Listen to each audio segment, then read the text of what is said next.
The following program is being brought to you on the Voice America Health and Wellness Channel. For more information about our network and to check our additional show hosts and topics of interest, please visit voiceamericahealth.com. The Voice America Talk Radio Network is the worldwide leader in live Internet talk radio. Visit voiceamerica.com. The views and ideas expressed on the following program are strictly those of the host or guests and do not necessarily reflect the views and ideas held by the Voice America Talk Radio Network, its staff, and management.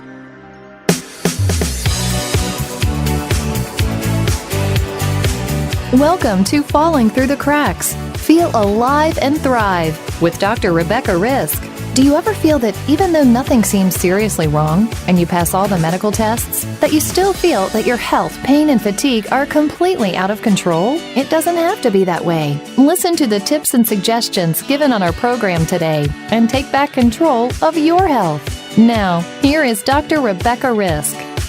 Hi, everybody. Welcome back to Falling Through the Cracks. I'm Dr. Rebecca Risk, and we're here today with Wyatt Palumbo. He graduated from Florida State University with a Bachelor's of Science in Chemical Engineering with a focus in biochemical engineering. He founded Lifestyle Healing Institute in 2014 using a science-based treatment program that heals individuals quickly, safely, and without prescription medications. So, Wyatt, welcome to the show. Thank you for having me. So what inspired you to write this book? We're talking about your book, Don't Kill My Lyme, Just Get Me Better. So what inspired you to write that? Yeah, I'd say probably there were two main reasons. One is that, I've been sick myself dating back 6-7 years ago. So I kind of know what it's like to be on the other end of things and go through the carousel of, prescription meds and doctor to doctor. And so I really wanted to find an approach that, resonated with people. And I didn't really want to write it to convince people that this was the best way. I just wanted to show people that there was another way to do it and provide, as much science as I could to kind of show what various things were in relation to Lyme. And my standpoint is that most ways are exactly the same. So you have different ways to really attack the Lyme and make Lyme the main focus. And I wanted to kind of take the attachment off of that and look at it more from a different approach and just show people that there's another way to do it. Well, what I liked about your book is it's a similar philosophy to what I believe. I've had Lyme for 22 years, and it took basically what you're talking about, getting the immune system strong and dealing with all the other factors that actually got me well, as opposed to the Lyme being the only thing you focus on. Yeah, I completely agree with you. I mean, and I think I say it early on in the book that it's not like a revolutionary new way of doing it. It's kind of just a philosophy of benefiting the good to outweigh the bad, kind of like supplementing with a probiotic or something. So you benefit your good bacteria to outweigh the bad and help heal yourself. And basically just took that philosophy and put it to Lyme disease and just showed that you can work on the hormones, the brain, the gut, the immune system, blood flow, circulation, mind, body, emotional stress, toxins, all these things, and that they can probably better explain your symptoms, and they serve as a basis to get you better without having to focus on the Lyme and try to wipe out the Lyme in order to do it. So I just tried to take an old philosophy and adopt it to a newer disease. So before we get into all of that, I think it might be important for us to explain exactly what Lyme disease is. Yeah, Lyme disease is basically a bacterial infection, and it's an opportunistic pathogen.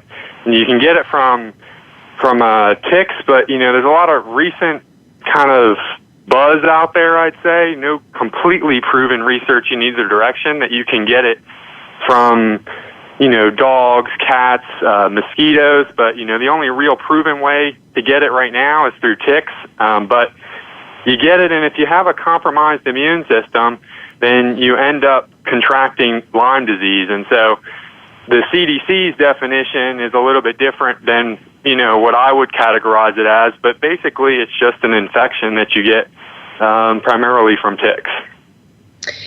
So, what does our immune system have to do with this? Well, an opportunistic pathogen or an opportunistic bacteria is basically one that looks for the right conditions in order to cause problems. And the right conditions for Lyme to cause symptoms and to cause issues and an infection, the big player in that is a compromised immune system. And your immune system is basically your defense system. So if it gets compromised at any point through, whatever it really is, the stress or toxins or whatever it can be, then you end up providing an environment that Lyme tends to thrive in. And so that's when you tend to get symptoms from it. So I know this is not something everybody thinks about. I mean, it's a conversation that I've had a lot. But when we're looking at, a compromised immune system, what does that mean for somebody when that happens? Yeah, so again, our immune system is basically our defense system, and you're born with a certain amount, and then you acquire a certain amount. And so the two main players to compromise your immune system are toxins, and that's from mainly the environment or industry, like plastics and molds and benzene from smoke and paint, and even, car fresheners can be toxins. And then the other really major player is stress, and whether that's mental or emotional or physical stress on the body. And what that does is it compromises your immune system, and it lowers your defenses. So it makes you more susceptible to incoming invasions of bacteria and viruses. And, one of the good examples is one of the herpes viruses that manifests as kind of cold sores. A lot of people who have that, when they get stressed out, it ends up coming out in a cold sore. And so that's basically showing you the effects that stress has that causes these viruses and these things you have in your body to become more rampant, and it also leaves you more susceptible to incoming entities that can cause a disruption. And so that's where Lyme really causes a lot of symptoms, is where that defense system is becoming deficient, and those are really the two big players of the toxins, and the stress. So with what you're saying, just to clarify, basically it's the weak immune system that's allowing the Lyme to run rampant. Yeah, that's the main contributor. And then from there, it kind of causes this cascading effect. But that seems to be the big underlying theme of how the initial infection comes to play and causes the symptoms. So when we're looking at all of this, just to go through the points in your book, there was a lot of talk about biofilm, which is a favorite topic of mine. And can you just explain what this has to do with Lyme? Yeah, well, I'm fascinated by biofilms in general, I would say, and it all started when we were testing them a lot, and everybody ended up having a lot of things in their biofilm. And a biofilm is basically a protective fortress that infectious disease and other things like fungus and candida, they build to shield themselves from your immune system. So it's basically a fort, so you can have these things can coexist with you. And what they end up doing is they build this because they'd rather not be free-floating. They'd rather be stable, and this allows them to be stable, and they harvest their nutrients, and they live. And when I was first kind of getting into this, we were testing biofilms through testing, and everybody was coming back positive with bugs. And I posed the question to myself, really, either the test is faulty or everybody has bugs in their biofilm. And it ended up being that the test was accurate and that everybody has things in their biofilm. And so that's when I really came to the conclusion that you can coexist with these things, and your blood is not completely sterile in that there's nothing floating around in it. There's always things floating around in it. It's just how significant and how much is floating around is really the better question to ask. So they build this fortress, and that's how they survive. And it ends up being shielded from your immune system, so you can't attack it on your own. You need help. So what's happening inside the biofilm? Oh, the biofilms are basically like this complex, interconnected community of all of themselves. There's research that they communicate with each other. They have metabolic systems where they process nutrients, they get rid of waste. Again, they talk to each other, which is a phenomenon that they labeled as quorum sensing. And they basically take some nutrients from you, and they coexist with you, and they're free from your immune system, so you really can't attack them. And it's this really, really diverse community, almost like a city. Okay. And so the biofilms are there to protect the bacteria? Yeah, basically is my understanding, because since you can't attack them, it's basically their own protection. And biofilms have been around for basically all of existence, and our immune systems have evolved alongside of biofilms. So they've been chasing us and adapting to us and surviving off us for years. And so I just don't think the best thing to do is kind of provoke them and attack them. I think that you can coexist with them and not cause any problems. And they're basically shielded from your immune system, and that's their form of protection. Okay, so when we're dealing with Lyme, one of the first things people do is they go on antibiotics. So what happens when somebody does that? Yeah, so if you get the typical bullseye rash and you catch it really early, bacteria in general and these things in general, they're free-floating, so they're going around in your bloodstream, and they don't settle into a biofilm right away. So it takes, generally speaking, a few weeks in order for them to find their community and build their home in this biofilm structure. And so antibiotics are super effective if you catch it before it goes into this biofilm. And it's a free-floating, going along before it kind of makes its home. And they're very effective if you catch it before then. But the problem is over 90% of people don't know they have Lyme or don't see the bullseye, don't even know they got bit. And sometimes it's years later before they end up finding out or getting diagnosed. And at that point, antibiotics are just too late, because once they build a biofilm, antibiotics are completely impervious to biofilms. And actually, they're quite dangerous because they cause the biofilm to adapt and become more resistant to any incoming therapy, whether that's additional antibiotics or even natural-based therapies like herbs and enzymes.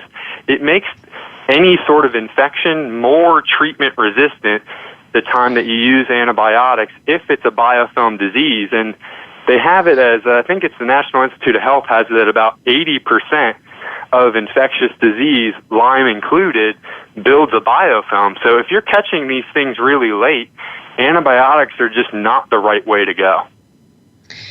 Well, you know, I definitely agree with you on that. It's my experience, and I actually took a month of antibiotics because it wasn't explained to me that it would be years, and it wasn't even something that I believed very strongly in. I was a herbalist, still am, obviously, and it didn't go well for me at all. It caused a huge amount of pain, and now that I understand better, I don't even have the genetics to deal with pharmaceuticals very well. So it set me down a bad start on my journey, and so I started doing what I do, treating Lyme naturally, to give people an option that wasn't there for me at that time. Yeah, and I'll tell you that I'm in the same boat, and I'm never really here to say like, this treatment's not good or this treatment's great or go to this doctor or go to that one. But, I just want to show people that there's another way to do it. And I'm completely in your camp that, education is really the key for me. And anytime that people come in, we see them every single day to get feedback. And it's really about education, because you have to know how you got here, and you got to be your own biggest advocate and have all the tools and the knowledge to know, because a lot of times, you put your faith in people that you hope can really help you, but they may not have the tools, and sometimes you're trusting them because you don't have any other choice, and that's not really the right way. It's just that's why I'm just trying to get as much information out there as possible so people are really well informed on what the best treatment option is, and to say maybe I'd try something different before antibiotics, or maybe antibiotics are appropriate, or whatever it is. Or like you said, maybe you test your ability to process antibiotics, because maybe they're effective, but the detriment of taking them outweighs the effectiveness of the medication. So, everything has its positives and negatives, and antibiotics are one that, were a game changer, back in World War II in like the 1940s, but at this point, they're just making more and more infections more treatment resistant and causing unwanted side effects to the gut and the brain and the immune system that, in my opinion, I just don't think it's worth it a lot of the time. Well, I obviously antibiotics have a really good place in our society, but when we're looking at a treatment that, could go on for years and being on antibiotics that long, it seems to, and then of course your gut is 80% of the immune system, and then they're damaging your gut. It seems to me, in my opinion, to be contraindicated in a long-term infection treatment. And I've always wanted to give people a choice and an option, and I want, like you said, it's education so people know that there are other options.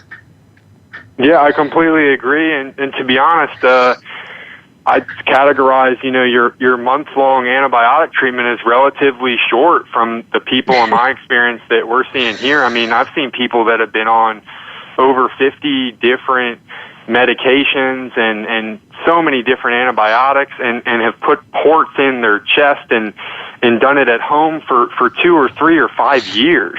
And it's just, it kind of breaks your heart to see that kind of stuff. But that's, like you said, it's all about the education thing. But in my experience, it's just a month is relatively short. I mean, I'm seeing people that are months and years on these antibiotics and, just want to kind of create at least a paradigm shift in the options that you have for these chronic diseases, because short-term infections, antibiotics are unbelievably effective and were life-changing and game-changing to medicine. But with these chronic persistent infections that we're seeing nowadays, they just don't seem to be as good of an option. Yeah, exactly. We're going to take a quick break. We're talking today with Wyatt Palumbo. He's the author of Don't Kill My Lyme, Just Get Me Better. We'll be back shortly. Opinions, options, answers. Voice America Health and Wellness. Have you become a member yet? Sign up now to become a member of Voice America. It's always free and easy. Plus, you get to take advantage of some great member benefits. Get unlimited access to millions of hours of on-demand content across all of our channels. Keep track of your favorite episodes, shows, and hosts in your own customizable library. Find out what shows you might be interested in based on your favorites. Plus, you get insider access with our newsletter. Membership gives you more. Sign up at voiceamerica.com and click Register at the top right. Follow the Voice America Talk Radio Network on Twitter. We're at Voice America TRN. You'll get the latest fix on what's happening with our shows, this week's featured guests, and general happenings that you should know about at the Voice America Talk Radio Network. Now you don't have to miss anything when you're away from your home or office. Just go to twitter.com/Voice America TRN or follow along with us at Voice America TRN, the Voice America Talk Radio Network. We're on the cutting edge of social media. Can you keep up? Now there's a new destination for video content, VoiceAmerica.tv, just like our radio channels and so much more. Voice America Variety, Health and Wellness, Business, Sports, Green Talk, Power Up Motorsports, and Seventh Wave Network now have their own video channel components. Plus, check out exclusive programming, including movies, music, educational courses, science and history, current events, and short features. High-definition, premier quality programs available 24/7. VoiceAmerica.tv. If you think you've seen online TV like this before, let us surprise you. Your life, your health, your network. You're listening to Voice America Health and Wellness.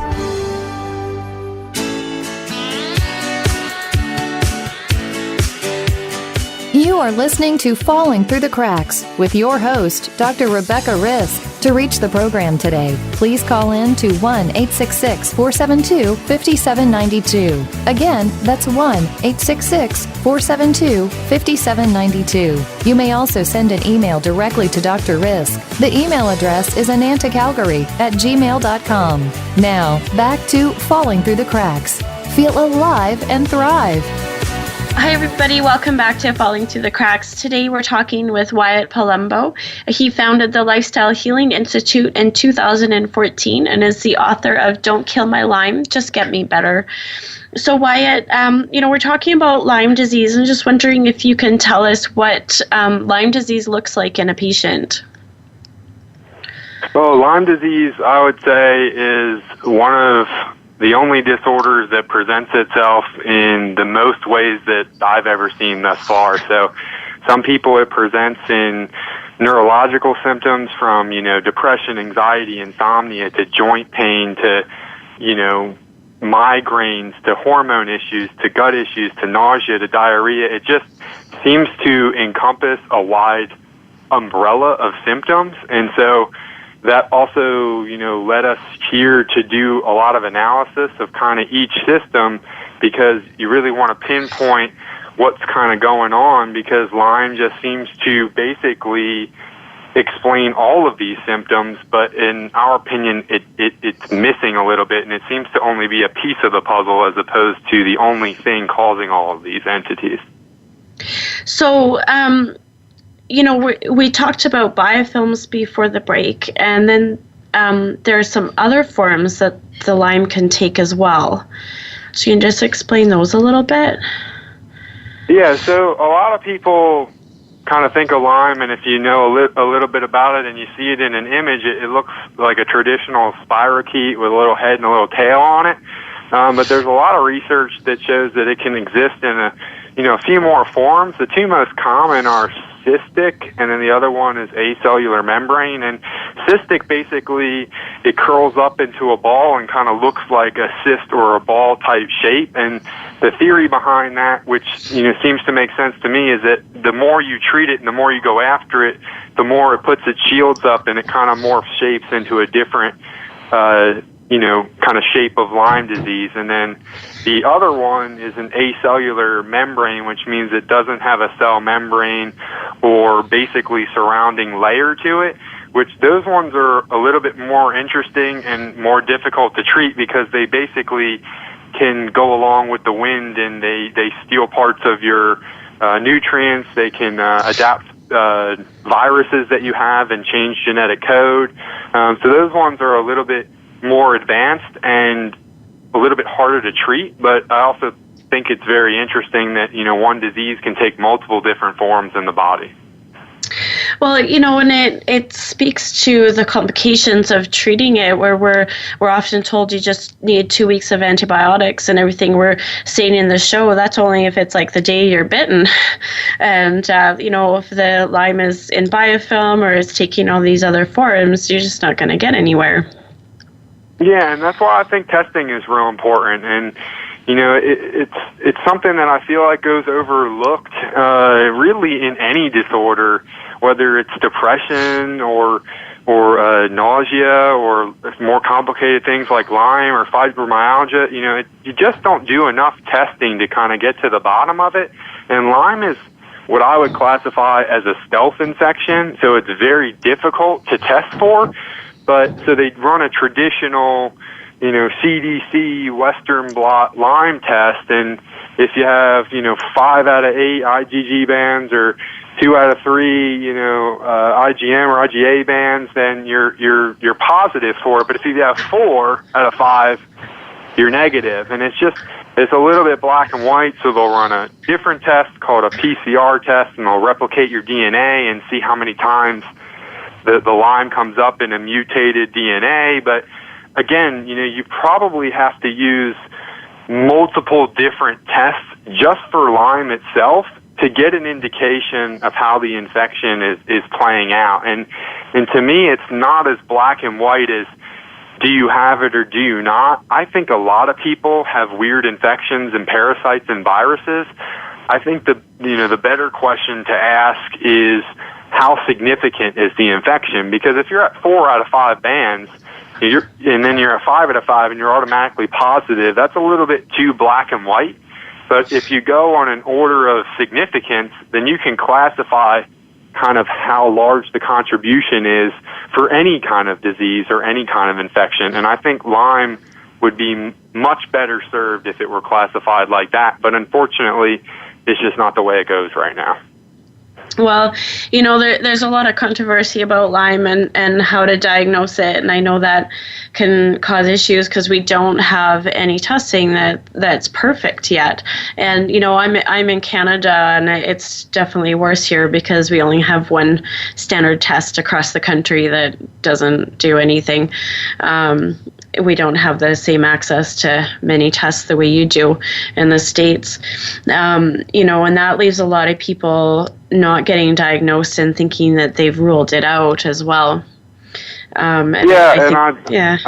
think that that's a big common setback with just medicine in general, but especially with Lyme. And our basis of doing it is to kind of test how the body's responding to infections in general and toxins in general. And so if you test the body's response, then you're not as concerned, because you can go on a wild goose chase and test for thousands of different viruses and bacteria, and you may never find one, or you may find a whole bunch. But like I said, we're trying to figure out if it's significantly affecting you today. Is it really high up on your list of potential causes for why you feel the way you feel? And so if you test the immune system and inflammatory markers and markers that are associated with toxicity or markers that are associated with infections, including Lyme, then it kind of helps you see. Because the other thing about it is that my threshold to Lyme or my threshold to toxins might be different than yours. And so if we just black and white test, do you have this toxin or this infection, then you get into a yes or a no game. But my threshold might be 5 pounds of toxins and yours might be 10. And that may show up as the same value on the test. And so if you look at what the body is telling you, you can better ascertain how that person is handling an infection or a toxin, as opposed to really going on, in my opinion, kind of a wild goose chase to figure out which toxin or which infection it is. Because oftentimes people don't present with just Lyme disease. It's pretty much actually 100% of the time nobody presents with just Lyme disease. You have other infections and other things going on. And so we test for a lot of the body's ability to handle these things, and then that kind of tells us how significant the infection can be. So when we're looking at, immune weakness, which we've talked about, and then Lyme, and then, of course, there are other infections with Lyme, we've got this whole complex of multiple things going on. How is that affecting people? If we're talking about immune weakness, I guess, and I know that's where you focus, is getting the immune system working better. Am I making sense here? Yeah, for sure. Yeah. And, okay. Our focus is kind of heavily weighted on a multifaceted approach. So we're trying to get the immune system up and the brain balance and the gut healthy again, and take a look at the hormones. But the big triad is the brain, the immune system, and the gut. And if you can help one, you can help them all. And if you help them all, you really get the ball rolling. But in response to your question of how these different kind of infections play a role, if your immune system's really weak, then you're more susceptible to more infections, not just Lyme. And so one of the numbers that we really look for is called a Cd4 Cd8 ratio, and it's basically a measure of your global body-wide and brain-wide immunity. And if that's really, really off, then you could see how susceptible somebody will be to infection and how significant the infections are going to play a role. And so we're not as much looking for how many co-infections or weird-looking stuff there is, as much as how the body's handling it. Because like I said, you may be able to handle 10 co-infections and I may be able to handle 5, but our immune values may be exactly the same. And so it's really individualized how much any one person can handle. And so that's more of what we're looking for. So is this, does this explain why there are some people, sometimes siblings or even people that are related or partners where one, they'll all test positive and one is bedridden and one is like, I feel fine. What are you talking about? Oh, yeah, and we've tested entire families and two daughters, a mother and a father. The mother's, like you said, bedridden.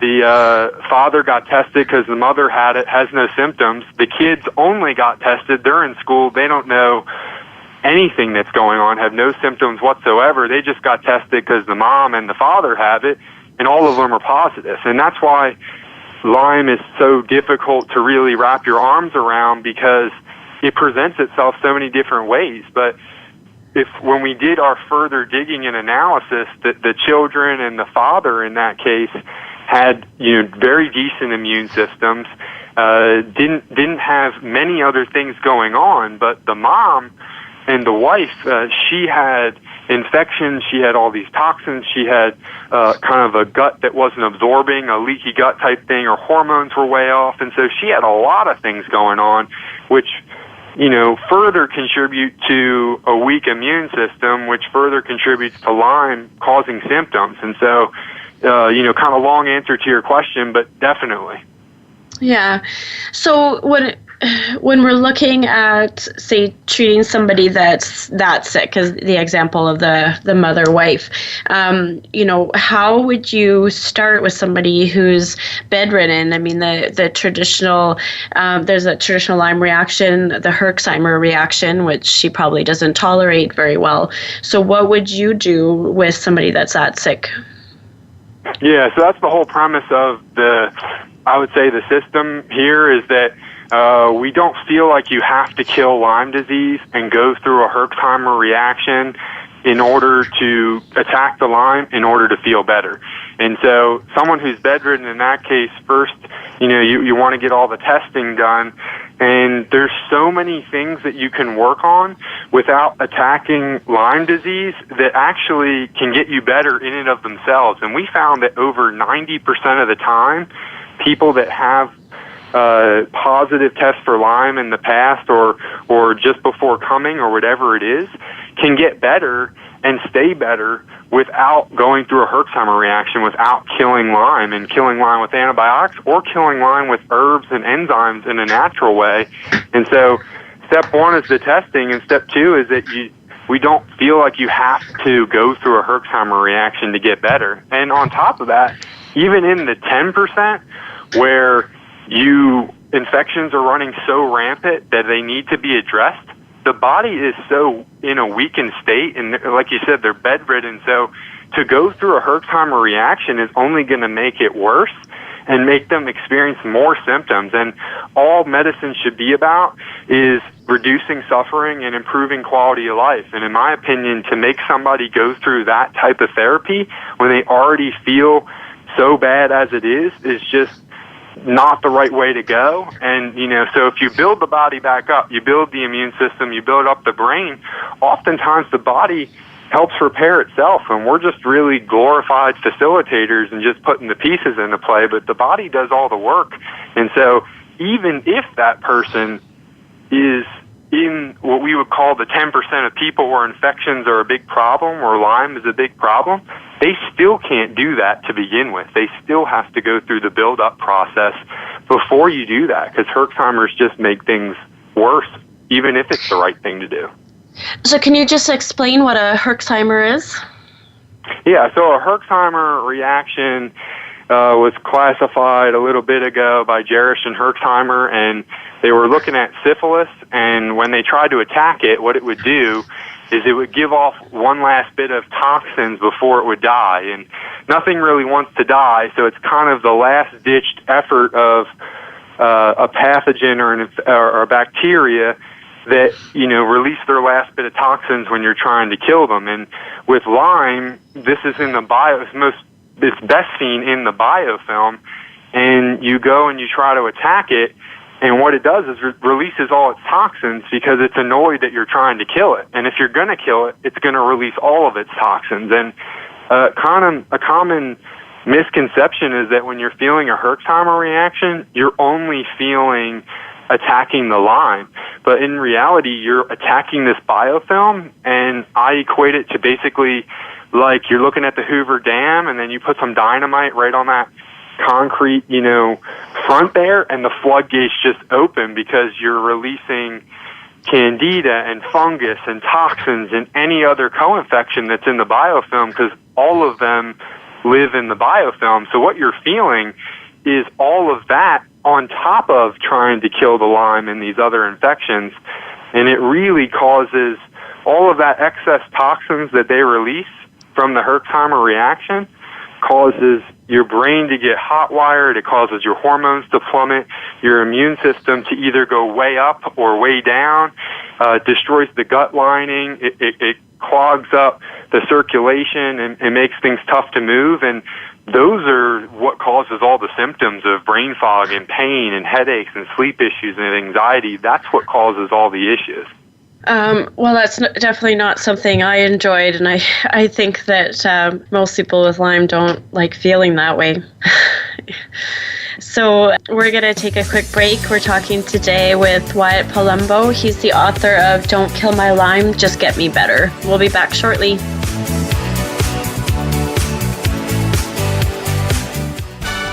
Your life, your health, your network.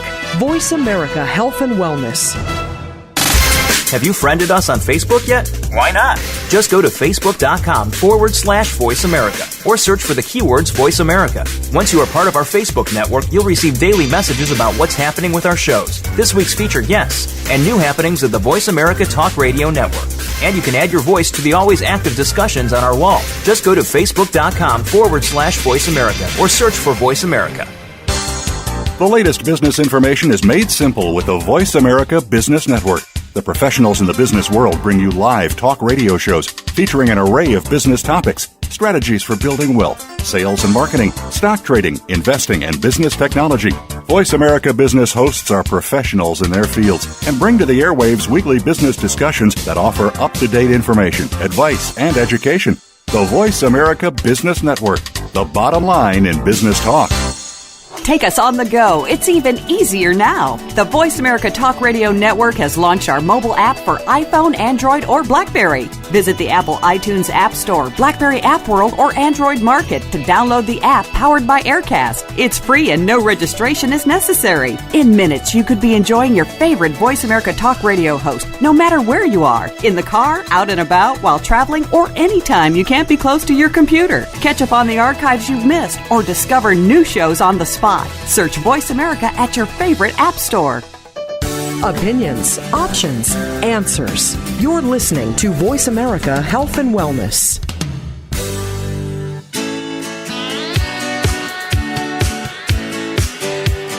You are listening to Falling Through the Cracks with your host, Dr. Rebecca Risk. To reach the program today, please call in to 1-866-472-5792. Again, that's 1-866-472-5792. You may also send an email directly to Dr. Risk. The email address is anantacalgary@gmail.com. Now, back to Falling Through the Cracks.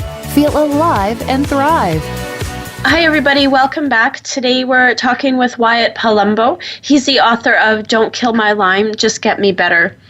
So, Wyatt, we've talked a lot about how, Lyme is really has to do with the immune system.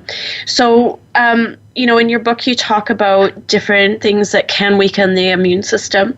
And the first one is, stress. So can you just talk about what that does to us? Yeah, stress is basically just toxic on a fundamental basis. There's research out there that it even changes your genetics on a molecular level on how dangerous it can be. And there's more and more research coming out linking, stress and depression to, more heart disease and more issues going on with the body, kind of left and right. And it's unfortunate that that's kind of part of the course when it comes with Lyme disease. And so basically you see it manifest itself in a lot of ways, but there's really no disease, or more especially chronic disease, that doesn't have an emotional or stress component to it. Some people it's 80 or 90%. Some people maybe it's only 5 or 10 or 20%.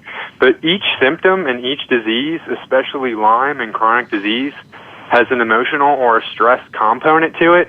And, part of it is just from being sick so long that's you kind of get your brain rewired in a pattern that doesn't serve you. And so it's a really high priority to help achieve kind of a healthy mind and look at the world in a different way and rewire these patterns to be positive for you. But if you can do that in combination with, healing some of these physical symptoms, that you can detach yourself of the label of Lyme disease and really kind of have a new lease on life.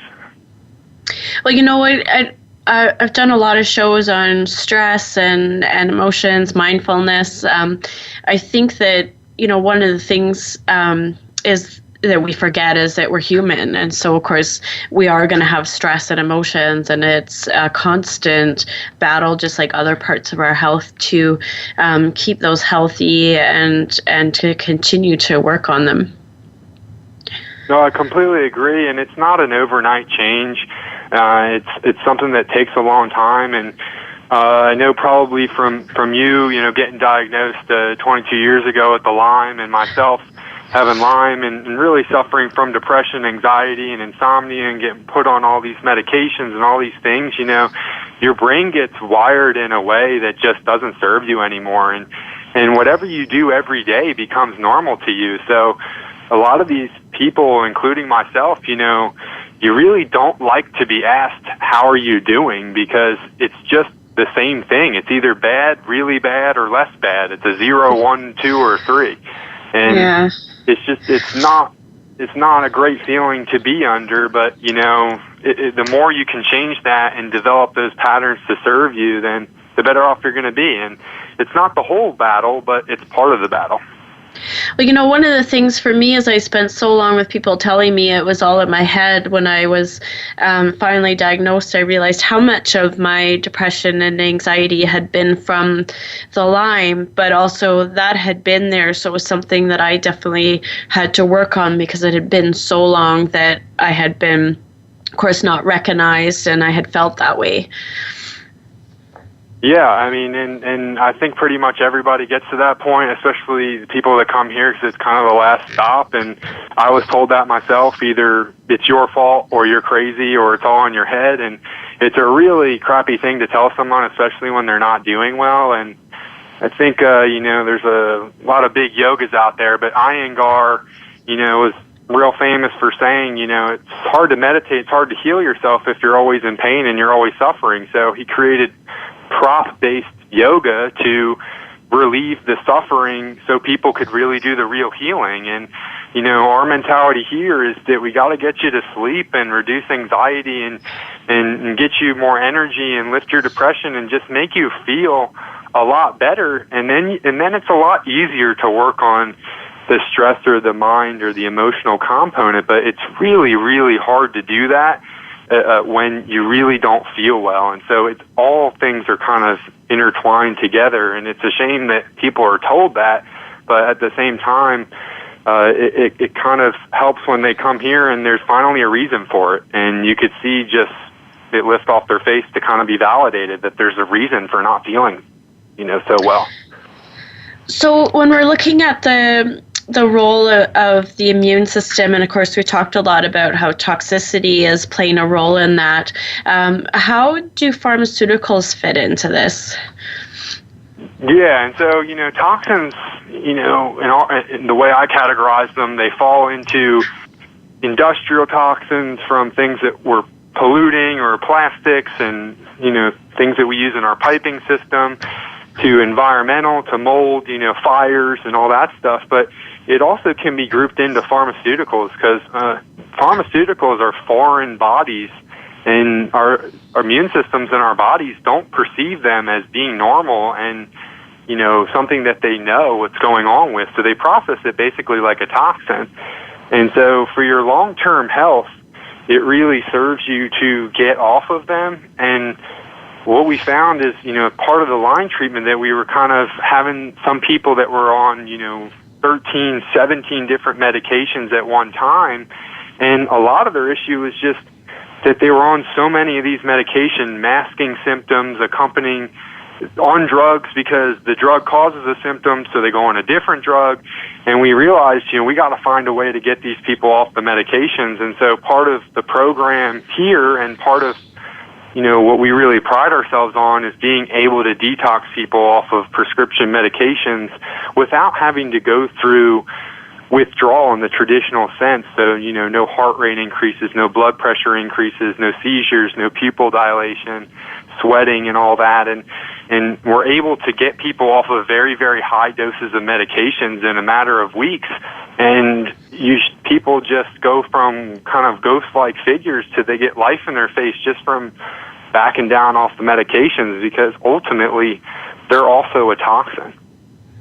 Well, I'm not sure how anybody can process that many pharmaceuticals. It's quite the burden on their liver. And I know, we just there hasn't been enough studies on how those are interplaying with each other when there's that much going on. No, yeah, there's really not much research on the long-term effects. Kind of ironically, when you see the long-term effects, it pops up in a lawyer commercial on TV that says, if this happened to you because of this medication, call and you can get some money. That's when you find out what the long-term detriments of that specific one are. And, again, nothing's black and white, so there are times when pharmaceuticals are needed. Just think we're in a day and age where they're being overused, especially like opiate-like medications and benzodiazepines like Xanax and Valium and things. They're just being overutilized because really those are short-term meds. And a lot of these people come in through no fault of their own, addicted to these medications because that was what they thought was the best course of action. And unfortunately, they go years before getting a Lyme diagnosis. And like I said, we've seen multiple people, like it's not even a rare situation that people are on 10 plus medications at one time. And so, it's definitely a high priority to get people off of it. But the cool thing is the body responds so quickly and it knows what to do that you don't really have too many long-term or these crazy kind of permanent damages. And so although there's not many long-term studies on it, if you do get off of these, there's no reason to believe you can't make kind of a full recovery. So one thing you mentioned that there's pharmaceuticals are one of the toxins people are experiencing, and environmental toxins played a huge role in my illness. And I have this conversation every day with people, and people have no idea what's going on in their environment. So you can just talk about what that means and how people can protect themselves from that. Yeah, and so I'd say that the number one most common environmental toxin you'll run into is a mold toxin. If we were kind of building fires within our homes every day or painting our homes every day, be talking about, benzene and toluene respectively. But we spend up to 90% of our time indoors, and the National Institute of Health has it that 50 to 70% of homes have poor air quality due to mold toxins. And a lot of people look at mold as like, they know not to eat it when they have a fuzzy strawberry, or they know when they look at it, maybe they bleach it in their home. But it runs far deeper than that, because you can have a predisposed genetic susceptibility to toxins, especially mold, where your body doesn't process it as well as other people. And so it's not the actual mold. Certain mold species produce toxins, and those toxins that you breathe in are what causes a lot of the detrimental effects. So very kind of minimal things that you can do that could drastically improve your health is to test your home for mold, make sure that it's good air quality, remediate properly, and potentially even get out of a lease if you're leasing it. You can make some dietary changes, and you can go on some kind of detox support. And at a minimum, those few things, along with some exercise, can really dramatically change your life without really spending much money or having to go to anybody to change anything. So what are the signs that somebody to know that there is mold in their home? The number one sign is to know, to draw the correlation between when you started getting sick and if you moved into a new home or if you had some sort of leak happen at the same time, because it's not in everybody that we see mold in these toxins, but a good 30 to 40% are heavily infected by it. And I could say, like, you're on the phone with them and you say, oh, my symptoms started 2.5 years ago. And you say, basically, what happened 2.5 years ago? And you'd be surprised how many people say, I moved, or we had a leak, or, you know, something along those lines. And that's the easiest way to tell. But the most obvious symptoms that you get are breathing issues, like asthma-type symptoms, and then you'll get sleep issues, anxiety, and gut issues really, really quickly. But, you know, to sit back and kind of say, like, I haven't been feeling well for the past few months or year or so, if you can think about that type of thing, it'll really help you put the pieces together. And sometimes it's as simple as moving or remediating or getting out of there that could just drastically change your health. I mean, we had someone with bronchitis like every other month, and we tested the home and put an air purifier in there, and it was a kid, it's an 8-year-old kid, and no longer had bronchitis anymore just from the change in the air quality. Well, that's pretty significant for sure. It can make a difference. So if somebody's listening and they're just wondering how to get a hold of you or your book, how can they do so? Yeah, so the two best ways are the book is on Amazon, Don't Kill My Lyme, or you can type in my name, Wyatt Palumbo, or you can go to lifestylehealinginstitute.com. There's a contact form on there. There's a lot of really good information about Lyme and its accompanying symptoms and some of this other stuff we've been talking about. But you can email us, or, you know, there's a link to the book right on there, and you can kind of, you know, go from there. Well, that's perfect. I want to thank you so much for joining me today. No, thank you for having me. I want to thank everybody for listening. We were talking today with Wyatt Palumbo, the author of Don't Kill My Lyme, Just Get Me Better. Join us for the rest of May, where we're going to be discussing more on Lyme. It's Lyme Awareness Month. So thanks so much for listening, and be sure to make today a great day. Thank you for tuning in to this week's edition of Falling Through the Cracks. Feel alive and thrive. Please join Dr. Rebecca Risk again next Monday at noon Eastern Time and 9 a.m. Pacific Time on the Voice America Health and Wellness channel. We'll talk more next week.